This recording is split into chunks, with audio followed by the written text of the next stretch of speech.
réalisé pour vous un curry de volaille avec la nouvelle gamme de casseroles Alchimie de la maison de Buyer. Je vais vous révéler quelques petits secrets de cette production Made in France. C'est parti, vous me suivez?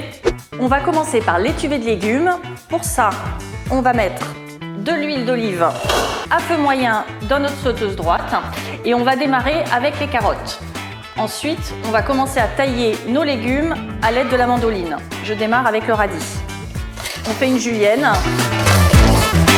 On vient rajouter nos radis, les courgettes. Je vais mettre un petit peu de sel. Nos pommes de terre qu'on aura taillées en cubes. Des petits pois, de belles asperges vertes qu'on a taillées de différentes façons. Des pois gourmands. Et puis également un peu de chou romanesco. On va couvrir. Voilà, nos légumes sont donc dans notre sauteuse Alchimie. Avec le couvercle transparent, ça permet de bien voir ce qui se passe à l'intérieur de la casserole. On a une répartition vraiment uniforme de la chaleur et de la vapeur grâce à cette structure multicouche. Et maintenant, on va tout simplement mettre notre casserole qui va au four, et ben au four justement à 140 degrés pendant 10 minutes.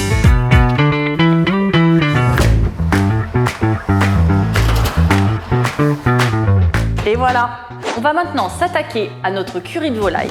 Pour ça, c'est très simple, on va mettre de l'huile d'olive dans notre wok, de l'oignon, du gingembre qu'on a taillé finement et de la citronnelle qu'on a coupée et taillée en deux pour bien libérer les arômes.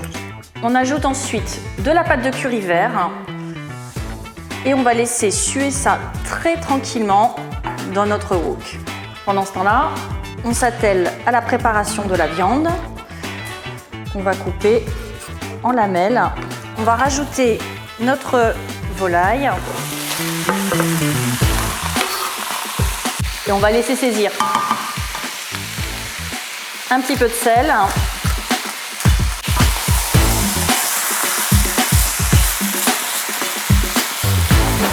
Voilà, donc là, notre viande commence déjà à être bien prise. Alors là, on a des sucs de cuisson qui vont donner un bon goût à notre jus, à notre sauce.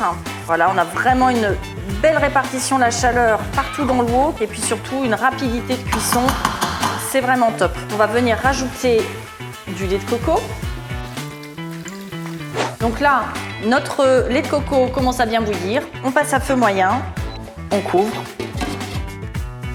et c'est parti pour quelques minutes de mijotage. Donc là, en fait, vous avez vu, le lait de coco était en train de bouillir. À partir du moment où je baisse la température, immédiatement, l'ébullition se calme. Ça évite de faire trancher notre lait de coco et du coup d'avoir vraiment une cuisson parfaite. Voilà, donc là, nos légumes sont cuits, ils sont prêts. On les laisse bien au chaud avec le couvercle et on va finir du coup la préparation de notre curry. On va juste venir rajouter un petit peu de coriandre, un petit peu de tiges d'oignon. On peut ajuster avec un peu de curry jaune et du piment d'Espelette. Voilà. Et la touche finale, on va venir tout simplement mettre quelques gouttes de citron vert pour rehausser le goût. Et voilà, c'est prêt. À table! Il n'y a plus qu'à se régaler et grâce à Alchimie, ça reste bien chaud. Bon appétit!